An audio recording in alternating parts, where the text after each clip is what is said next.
നാം നശിച്ചു പോകാതിരിക്കുന്നത് ദൈവത്തിന് നമ്മോടുള്ള ദയയാകും.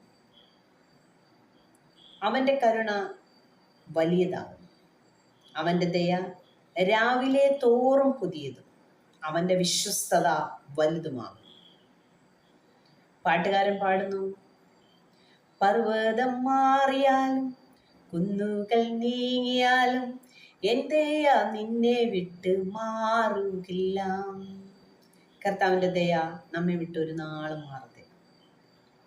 ഓരോ പ്രഭാതത്തിലും ചോദിക്കാമോ, what's the new mercy for me today? What is the new thing for me today? ദൈവം നമ്മോട് സംസാരിക്കട്ടെ. പ്രിയപ്പെട്ടവർ മാറിപ്പോകും, അവർ ക്ഷീണിച്ചു പോകും, നമ്മെ സ്നേഹിച്ച് മടുക്കും, നമ്മോട് കരുണ കാണിച്ച് മടുത്തു പോകും.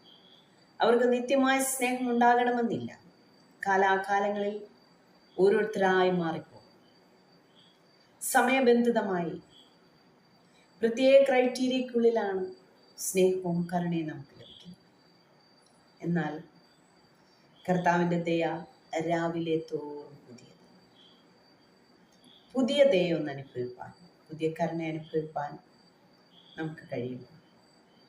പ്രതികൂലങ്ങൾ, സാഹചര്യങ്ങളൊക്കെ ഓപ്പോസിറ്റാകും. നെഗറ്റീവ് റിപ്പോർട്ട്സ് നമ്മുടെ കയ്യിലുണ്ടാകും. ചോദിക്ക്, what's the new thing for me today? എന്താണ് ദൈവത്തിന് ഇന്ന് എന്നോട് പുതിയതായി ചെയ്യുവാനുള്ളത്?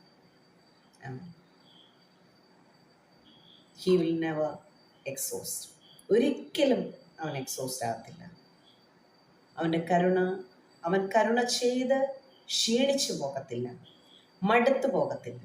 ദൈവത്തിൻ്റെ കരുണ എന്നും അനുഭവിപ്പാൻ നമുക്കിടയാകട്ടെ.